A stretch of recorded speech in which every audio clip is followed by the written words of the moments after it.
Mars looks close, Mars looks possible, but Mars is not ready for humans.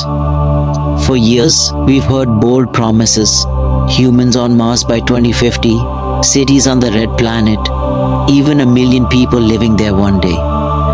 It sounds ambitious, it sounds inspiring, but when scientists look at Mars closely, a very different picture appears. This isn't about motivation, this is about reality. Landing humans on Mars isn't like landing on the moon. Mars is far, brutally far. A one-way trip takes 6 to 9 months. A full mission, going there, staying and returning, takes multiple years. We still don't know how to keep humans alive that long in deep space. Not theoretically, not safely. On Earth, we are protected by 2 invisible shields, a thick atmosphere and a powerful magnetic field. Mars has neither.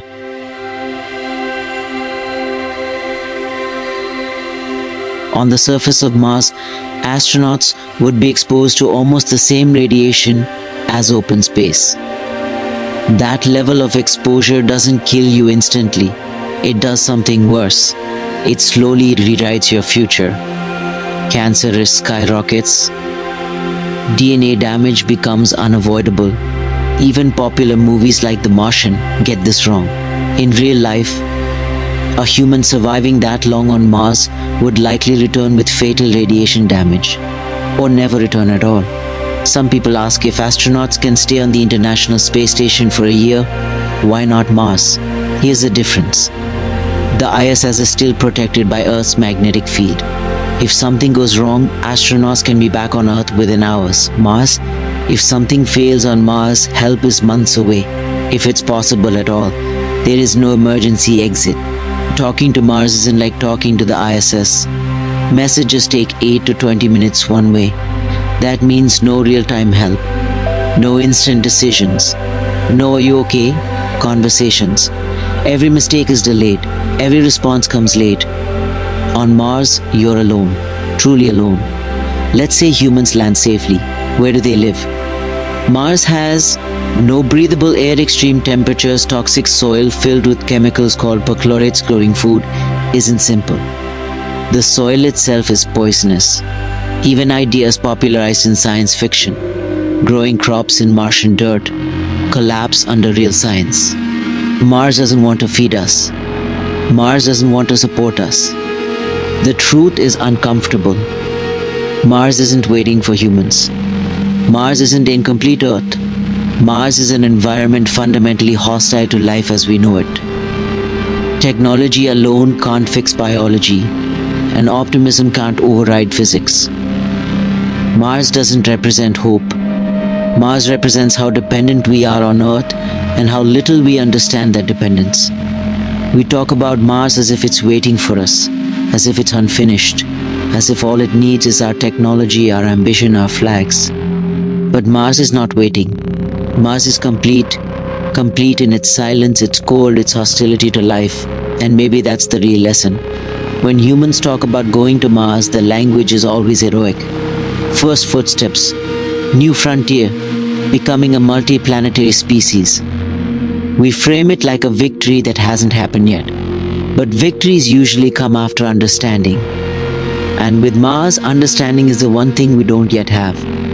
Because once you strip away the headlines, the timelines, and the promises, you're left with a brutal realization: Mars does not want us there.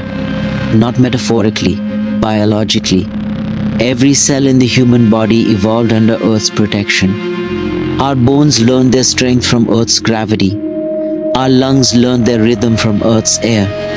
Our DNA learned its limits under Earth's magnetic shield. Take those away, and the human body doesn't fail dramatically. It fails quietly, slowly, irreversibly. Mars doesn't kill you in a moment, it erases you over time. There is something deeply revealing about how often we compare Mars missions to the moon landings. We say, we went to the moon with 1960s technology. Why not Mars now? But the moon was never a home. It was a visit. A short breath held and released. A step out, then a step back. Mars is different. Mars demands commitment without forgiveness. It demands endurance without rescue. It demands that the human body becomes something it was never designed to be. And no amount of optimism changes biology. What makes this conversation uncomfortable isn't the science, is what the science implies about us, because the idea of Mars has quietly become a coping mechanism.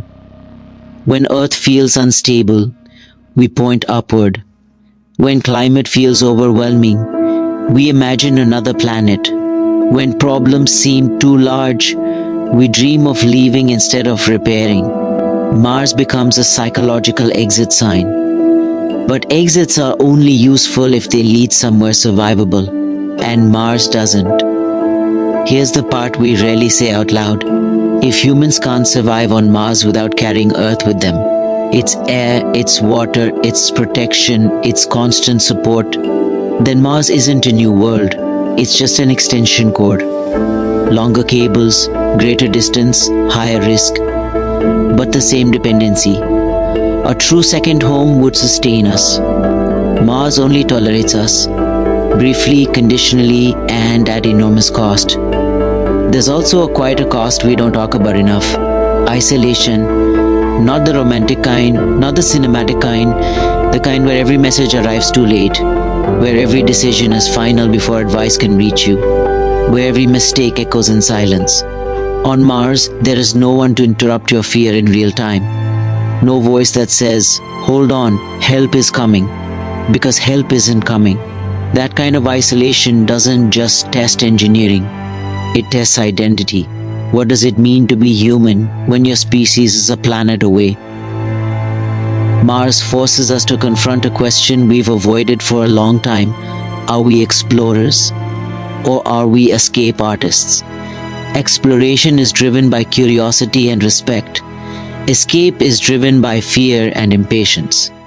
And the way we talk about Mars today feels less like curiosity and more like urgency, as if we're racing against our own failures. The irony is this: the more we study Mars, the more it teaches us about Earth, about how rare protection is, how fragile balance is, how unlikely life really is.